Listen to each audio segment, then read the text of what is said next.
ఖచ్చితంగా వాగ్దానం ఖచ్చితంగా ఉండాలి. ఆమె హల్లెలూయా. బైబిల్లో చాలా వాగ్దానాలు ఉన్నాయి. నీకు కావలసిన 1-2 అన్ని వేసుకుంటే ఏమవుతుంది? కోమయ్య హల్లెలూయా. మంచి రేటుకు ఫోన్ చేయాలి. నా మాట ఏనండి ప్లీజ్. మనకు కావలసినది మాత్రమే కావాలి. ఆమేన్. ఇప్పుడు నేను పాస్టర్ గారిని, డాక్టర్ గారిని కాదు. నేను ఇంగ్లీష్ చేశాను, సెటిల్గా అయిపోయింది. కొంచెమైనా సరే గట్టిగా కాదు. ఎవరు చేయవలసింది, ఎవరికి ఇవ్వవలసింది వారికి ఇవ్వాలి. అయితే మనము వాగ్దానాన్ని వెంబడించకూడదు. వినండి ప్లీజ్. మనము వాగ్దానాన్ని వెంబడించకూడదు. దేనిని వెంబడించాలి అని అంటే, మొట్టమొదటిగా మనము వెంబడించవలసింది ఏదైనా ఉంది అంటే ఆయన ఆజ్ఞ. హల్లెలూయా. ఆజ్ఞను వెంబడించావా? మళ్ళీ చెప్తున్నాను, ఆజ్ఞను నువ్వు వెంబడించావు అనుకో, వాగ్దానము నిన్ను వెంబడిస్తుంది. స్తోత్ర. మళ్ళీ చెప్తున్నాను ప్లీజ్.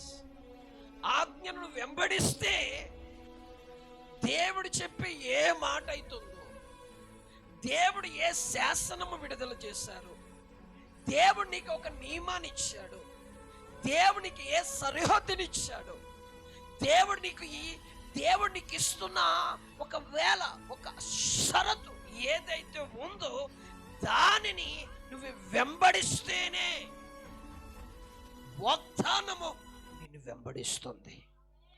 హల్లెలూయా. దయచేసి చాలా జాగ్రత్త.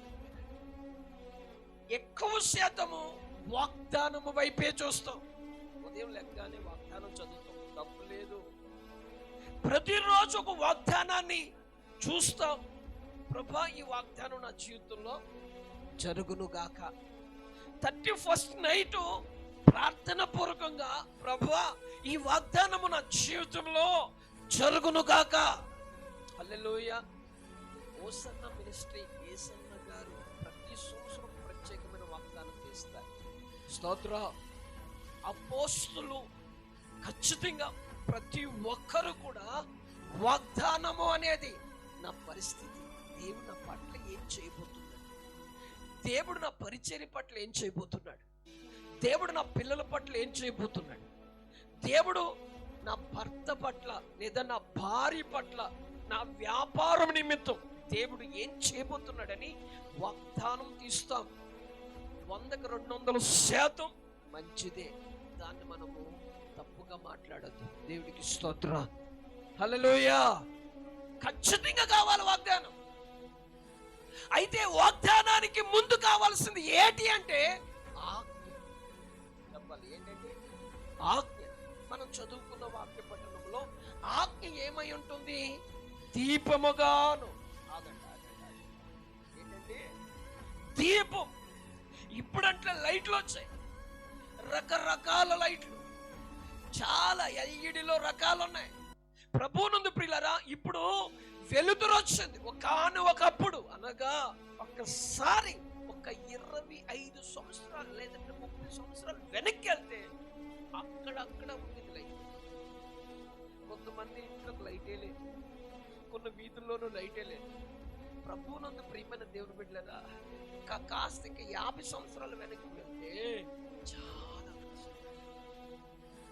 స్తోత్రం. హల్లెలూయా. కానీ ఇక్కడ రాయబడిన మాట ఏంటంటే, ఆజ్ఞ అనేది, దేవుడు మాట అనేది, దేవుని యొక్క శాసనం అనేది నీకు వెలుగుగా మార్చేస్తుంది. చీకట్లో ఉన్నావా అంటే సమస్య, చీకట్లో ఉన్నావా బాధ, చీకట్లో ఉన్నావా రోగం, చీకట్లో ఉన్నావా ఇబ్బందులు, చీకట్లో ఉన్నావా అశాంతి, చీకటి అనే జీవితంలో నువ్వు ఉంటే నీకు వాగ్దానం కాదు కావలసింది. స్తోత్ర. నీకు కావలసింది వాగ్దానం కాదు, నీకు కావలసింది దేవుని యొక్క మాట. హల్లెలూయా. దేవుని యొక్క ఆజ్ఞ అనేది, ఆజ్ఞను కలిగి ఉంటే ఏం జరుగుతుంది? సామెతల గ్రంథం జాగ్రత్తగా ప్లీజ్, 2వ అధ్యాయం 1వ వచనం. నా కుమారుడా, నీవు నా మాటలు అంగీకరించి నా ఆజ్ఞలను నీ యొద్ద ఏం చేయాలి? హల్లెలూయా, హల్లెలూయా, గట్టిగా చెప్తా, హల్లెలూయా, హల్లెలూయా. దాచుకోవాలంట. దేవుడు ఏం చెప్తుంది?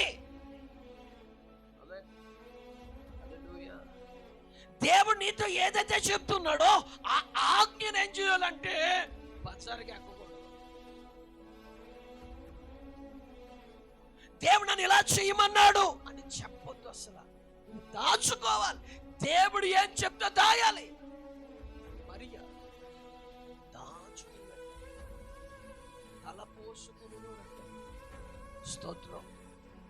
దేవుడు ఆమెను దర్శించినప్పుడు, దూతను దర్శించినప్పుడు ఆ దూత చెప్పిన ప్రతీది కూడా ఏం చేసుకుందంట? తలపోసుకును. అంటే అర్థం ఏంటంటే దానం చేసినట్టు కాదు, తన మదిలో దాచుకుందంట. నీ పట్ల ఇలా చేయబోతున్నాడు. నువ్వు పరిశుద్ధాత్మతో పరిశుద్ధాత్మ ద్వారానే నువ్వు గర్భాన్ని నువ్వు ధరించబోదు. పరిశుద్ధాత్మ ద్వారానే నువ్వు ఒక బిడ్డను కనబోదు. హల్లెలూయా. ఒక పద్ధతి ప్రకారం, ఒక ప్రాసెస్, దేవుడి మాట. హల్లెలూయా, హల్లెలూయా. చెప్పినవన్నీ ఏం చేసిందంటే ఆమె దాచుకుంది. దేవుడు నీతో ఏదైనా చెప్తే తొందర పడి పంతుల ముందు ముత్యాలు జరగదు. స్తోత్రం. హల్లెలూయా, హల్లెలూయా. పందులో నీ పక్కనే ఉండొచ్చు. ఎందుకంటే పందులు అన్నమాట ఎందుకంటే పందుల్లో నీ యొక్క దేవుడు నీతో ఏదైనా చెప్పారు అనుకో, జాగ్రత్తగా కేవలం చెప్పింది ఇతరులకు చెప్పేవాళ్ళు. వాళ్ళ ఇతరులు అంటే నీ తోటి వారికో, నీ పక్క వారికో ఎవరికైనా చెప్పారు అనుకో, వెంటనే నీ మీద స్వార్థం వస్తుంది, నీ మీద అసూయ వచ్చేస్తుంది.